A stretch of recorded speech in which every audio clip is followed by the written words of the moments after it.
Let's go ahead and see here. Bada bing, bada boom. It says RUIKE, practical knives and tools with multi-tool key. That's a nice little added bonus there at no extra cost from what I understand. Let's go ahead and dig in here. Now, in case you don't know about RUIKE here, they make very affordable budget knives. They also make some premium knives too. Here's the utility key we'll take a look at in a second. We have some paperwork. We have Mandarin, of course, which is my native tongue. That's a joke, by the way.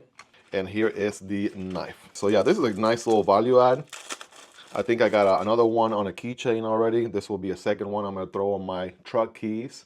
Just good to have a little added value here. We got centimeters. My one feedback was it would be nice if we had inches on the other side because, you know, here in the US we use freedom units, you know what I'm saying? We got a little flathead pry bar here towards the tip. We also have some serrations.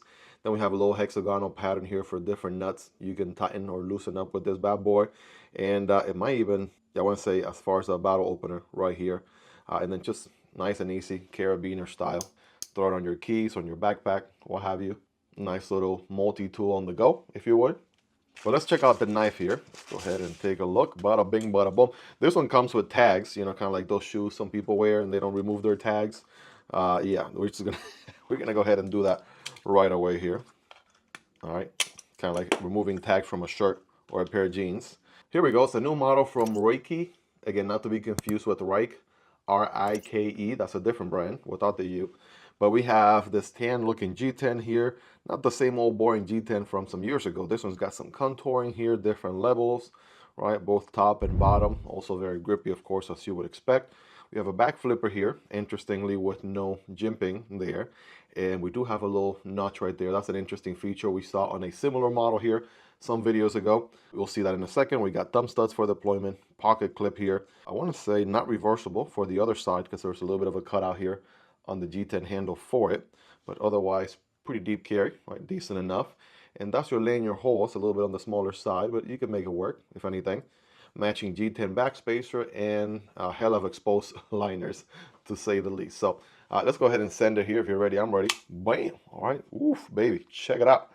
Take a look at this puppy right here, 14C 28N steel with a nice little bead blasted sort of finish to it. I like that. This model is the P155-W, and they always give you a whole soup letter of a whole other set of numbers down there, which, you know, your guess is as good as mine. Why do we need all that billboarding? I don't know. You could just tell me it's 14C 28N steel. Like everybody knows that these days. The whole Senvic and steel part. That's a little overkill if you ask me, but you know, that's just how they do things. It is a flat grind. We do have a trailing point in a way. It's an interesting little choice here. It trails up.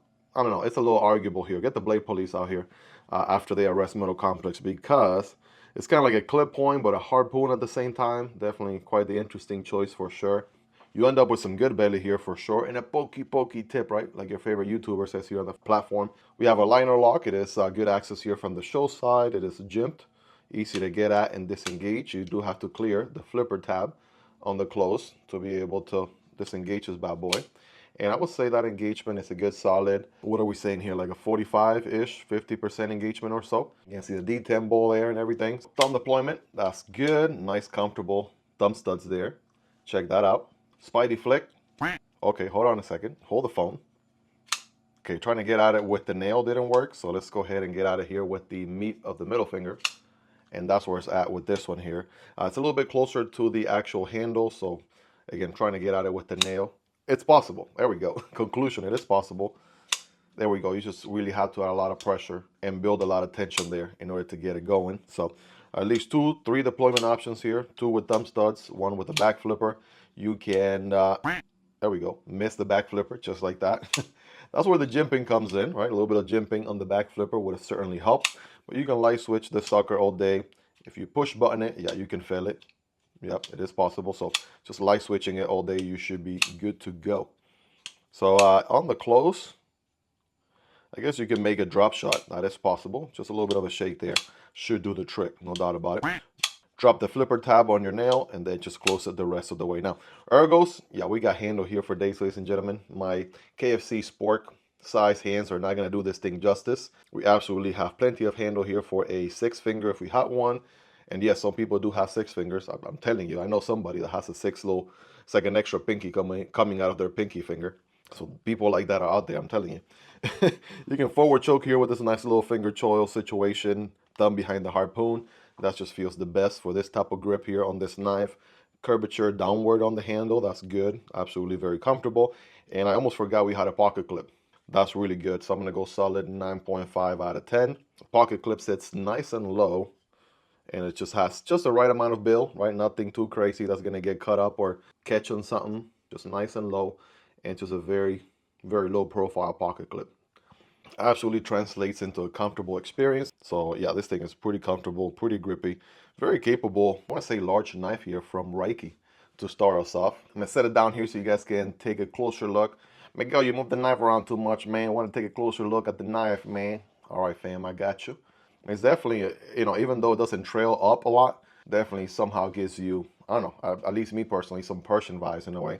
But in case you're curious, we're absolutely looking at an over 8-inch knife, just north of 8 1/4, like 8.3 inches overall length. We have around 3.5 on the blade, 3.5 on the cutting path, and then we have about just a hair over 4.75 on the handle, around 4.85-ish, somewhere in that ballpark. In case you're wondering, we do have milling on the inside for weight reduction. You're probably wondering, why is it so dark on there? Did somebody turn off the lights? What's going on? Well, I mean, check this out. The backspacer here is pretty substantial, right? From Florida to California, pretty much. Kind of gives you integral vibes, but obviously not quite an integral in any way, shape, or form. But the backspacer definitely goes, you know, the distance. You know what I'm saying? It absolutely goes the distance, wraps around all the way here, has the same shape of the blade on the inside. So some good stuff, right? Translates into good ergos. Your palm doesn't dip in between the gap between the handles on each side, so you're good to go. Now, the trick here with this little switch, you can slide it forward and back. It's not just a fidget toy, even though you can fidget with it. You can slide it forward, guys, and it becomes as solid as much of a fixed blade as it possibly can be on a folding knife. Now that I slid it forward there, I cannot disengage the knife in any way, shape, or form. I'm pushing on the liner lock, nothing's happening. So I'm gonna slide this guy back and bam. Next thing you know, we are good to go, sir. Sir, yes, sir. Now we have an interesting pivot too. This is see-through to the other side, and it's a hexagonal pattern right there on both ends also.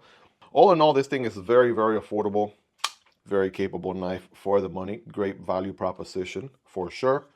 This one is the P155-W, and we looked at it recently here on a previous upload, maybe 1 or 2 videos ago. And as you can see, they have very similar aesthetics with very similar color G10, totally different geometries both on the blade and on the handle. But definitely check it out as well if you're interested. Just know the blade is very pokey.